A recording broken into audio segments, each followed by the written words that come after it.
मेरा नाम इरफान भट्टी है और आप मेरा यूट्यूब चैनल देख रहे हैं।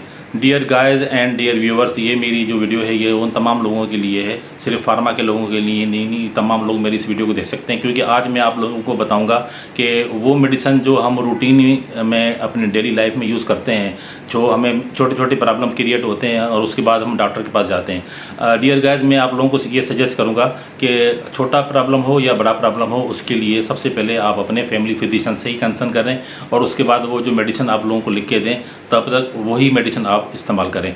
मगर क्योंकि हमारे यहाँ एक सेल्फ मेडिकेशन का जो एक सिलसिला चलता है जिसमें तमाम लोगों को पता पड़ जाता है कि अगर मुझे ये मसला हो रहा है तो मैं इसके लिए ये मेडिसिन ले लूँ, तो उसका सिर्फ फ़ायदा ये होगा कि आप लोग अगर अर्ली उसको एज अ फर्स्ट एड तौर पे लेंगे तो जब तक आप डॉक्टर साहब के पास पहुँचेंगे तो आपको तकरीबन 50% रिलीफ आपको मिल जाएगा। फिर उसके बाद आपको जो डॉक्टर प्रोडक्ट प्रिस्क्राइब करके दे तो आप वो मेडिसिन आगे उनको इस्तेमाल करें।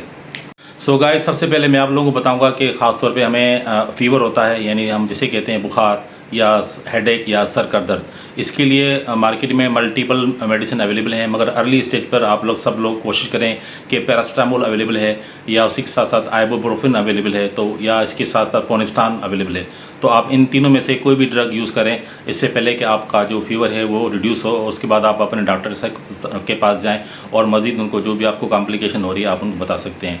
तो क्योंकि अगर फीवर जो है ना वो वायरल भी होता है और फीवर किसी इन्फेक्शन के साथ भी हो रहा होता है, तो उसके बाद आपका डॉक्टर ही आपको बताएगा कि कौन सी मेडिसिन आप लोगों को यूज़ करनी है।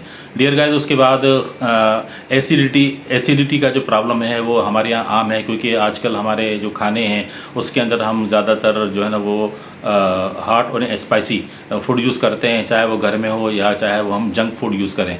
तो उसके फ़ौरन बाद हमें एसिडिटी का प्रॉब्लम होता है। तो उस एसिडिटी को ख़त्म करने के लिए जिस तरह हम यूज़ करते हैं, एक तो नॉर्मल मेडिसिन है इनो अगर आप इस्तेमाल कर सकते हैं तो वो एक बेस्ट जो है ना वो फार्मूला है आपको रिलीफ देने के लिए। उसके बाद ओमेपराजोल जो है अवेलेबल होती है साशे फॉर्म में। अगर आपने खाना खा लिया है तो उसके बाद अगर आपको एसिडिटी का प्रॉब्लम हो रहा है तो आप उसमें वो साशे इस्तेमाल कर सकते हैं। अगर आपको ये प्रॉब्लम ऑलरेडी है तो आप बिफोर मील तो आप 2 घंटे पहले उनके कैप्सूल्स वगैरह आते हैं, ओमेपराजोल, एसोमेपराजोल या लेंसोपराजोल, डिफरेंट टाइप की जो ड्रग अवेलेबल है वो आप यूज़ कर सकते हैं। और उसके बाद अगर आपको एसिडिटी के साथ साथ अगर आपको स्टमक पेन भी हो रहा है तो उसको कहते हैं स्पाज्मोटिक जो ड्रग्स होती हैं वो आप इस्तेमाल कर सकते हैं। तो एंटी स्पाज्मोटिक ड्रग्स के अंदर ख़ास तौर पे आपने बस्कोपान का नाम सुना होगा, तो उसमें हायोसिन ब्यूटाइलब्रोमाइड और इसके साथ साथ साइमेथिकोन का फार्मूला होता है, वो उसमें इस्तेमाल होता है, जो कि गैस्ट्रिक पेन हो या स्पाज्मोटिक पेन हो उसको ख़त्म करेगा। इसी के साथ साथ नोस्पा और नोस्पा फोर्ड का भी आपने नाम सुना होगा। तो अगर आपको स्टमक के अंदर पेन भी फील हो रहा है तो आप उसके साथ उसको नोस्पा फोर्ड या बस्कोपान टेबलेट भी यूज़ कर सकते हैं।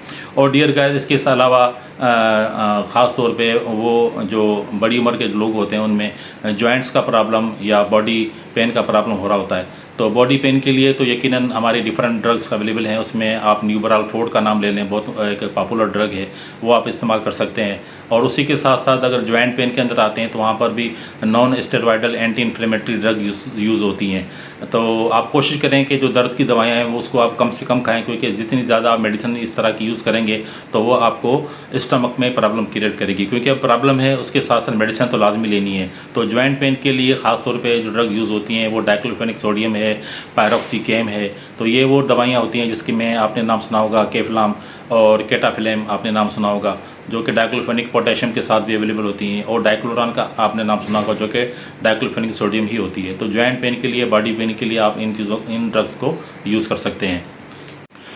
सो डियर व्यूवर्स, इसके बाद एक प्रॉब्लम होता है एलर्जी एक कॉमन प्रॉब्लम है। उस एलर्जी के साथ साथ बहुत सारी जो है ना वो कॉम्प्लिकेशन रिलेटेड होती हैं। अच्छा, एक होती है स्किन एलर्जी, आंखों में भी एलर्जी होती है, स्किन के अंदर रैशेस भी हो जाते हैं। फिर एलर्जी के साथ नज़ला भी होता है, एलर्जी के साथ ज़ुकाम भी होता है। तो अब आपने देखना है कि आपको किस टाइप की एलर्जी है। अगर आपको स्किन की एलर्जी है तो स्किन की एलर्जी के लिए डिफरेंट सिरप और टैबलेट्स अवेलेबल होते हैं, जिसमें आपने सिट्राजिन या लोराटाडीन फार्मूला आपने यकीनन इसका नाम सुना होगा, रिजिक्स है, ज़ायरेटिक है, या इसके साथ लोराटाडीन फार्मूले के अंदर डिफरेंट मेडिसिन अवेलेबल हैं, वो आप यूज़ कर सकते हैं। अच्छा, इन ड्रग्स के लेने से ये होता है कि थोड़ी सी सडेशन भी होती है और थोड़ी नींद भी आती है। और उसके साथ अगर आपको एलर्जी का प्रॉब्लम है, उसके साथ आपको नज़ला ज़ुकाम भी हो रहा है, उसके साथ आपको फीवर भी हो रहा है, तो उसमें डिफरेंट ड्रग अवेलेबल हैं, जिस तरह से एरिनेक है, एरिनेक फोर्ट है, वो आप यूज़ कर सकते हैं। पेनाडोल CF है, वो आप यूज़ कर सकते हैं, क्योंकि इनके साथ एंटीपायरेटिक ड्रग भी अवेलेबल होती है और उसी के अंदर एंटी एलर्जी यानी कि आपको फ्लू जो है, नज़ला ज़ुकाम हो रहा है, उसको भी ख़त्म करने के लिए का जो फार्मूला है वो भी इसके अंदर अवेलेबल होता है। तो ये क्योंकि ये भी वायरल होता है, इसके अंदर ऐसी चीज़ें होती हैं कि या जो चीज़ें आप रूटीनली यूज़ कर रहे होते हैं, अभी आपको देखना होता है कि आपको किस चीज़ से एलर्जी होगी।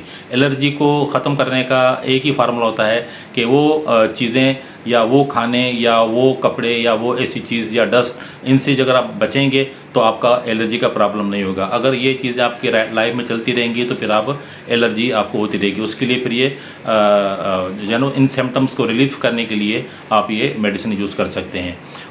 सो डियर गाइस, इसके अलावा खांसी यानी कि कफ़, तो खांसी की भी जो है ना वो मल्टीपल मेडिसिन अवेलेबल हैं। ख़ासतौर पे सिरप यूज़ किए जाते हैं खांसी के लिए। अच्छा, जो कफ़ होती है वो 2 टाइप की होती है। एक में यूज़ होते हैं एक्सपेक्टोरेंट सिरप, यानी कि अगर आपको बलगम के साथ खांसी हो रही है उसके लिए सिरप अलग होंगे। अगर आपको ड्राई कफ़ है, यानी कि अगर आपके गले में खराश है, इरिटेशन हो रही है, उसके लिए वो सिरप जो है ना वो डिफरेंट यूज़ होते हैं। अगर आप एक्सपेक्टोरेंट सिरप यूज़ करते हैं, जिसमें नाम आता है हाइड्रेलिन सिरप है, पल्मोनल सिरप है, कोसम सिरप है, ये वो सिरप हैं जिसको एक्सपेक्टोरेंट सिरप कहा जाता है, जिसके साथ बलगम आप लोगों को आ रहा होता है तो उसमें आप लोग ये सिरप यूज़ कर सकते हैं। अगर आपके गले में इरिटेशन हो रही है और इरिटेशन के साथ अगर आपको खांसी हो रही है तो उसमें फिर एक्टिफिड DM है या रेल्टस है या इसी के अलावा एसीफाइल है, तो ये आप वो सिरप हैं जो आप ड्राई कफ़ के तौर पे इस्तेमाल कर सकते हैं। तो डियर गाइस, ये तो वो तमाम मेडिसिन थी जो एक हमारी नॉर्मल लाइफ में जो छोटी छोटी बीमारियां होती हैं जिसके लिए हम ये तमाम ड्रग्स यूज़ करते हैं। मगर मैं आखिर में ये ज़रूर फिर एडवाइस करूँगा कि चाहे छोटी प्रॉब्लम हो चाहे कोई बड़ी प्रॉब्लम हो, आपको अपने फैमिली फिजिशियन से ही कंसल्ट करना चाहिए। तो आखिर में मैं आप लोगों से रिक्वेस्ट करूँगा कि जिन लोगों ने मेरे इस चैनल को सब्सक्राइब नहीं किया तो काइंडली आप इसको जल्दी जल्दी सब्सक्राइब करें और आगे इसको शेयर करें, ताकि मेरी ये जो इन्फॉर्मेशन है वो उन तमाम लोगों तक पहुँचे और उनकी जो नॉलेज में इजाफा हो। तो तब तक के लिए मैं आप लोगों से इजाज़त चाहूँगा। अल्लाह हाफ़िज़।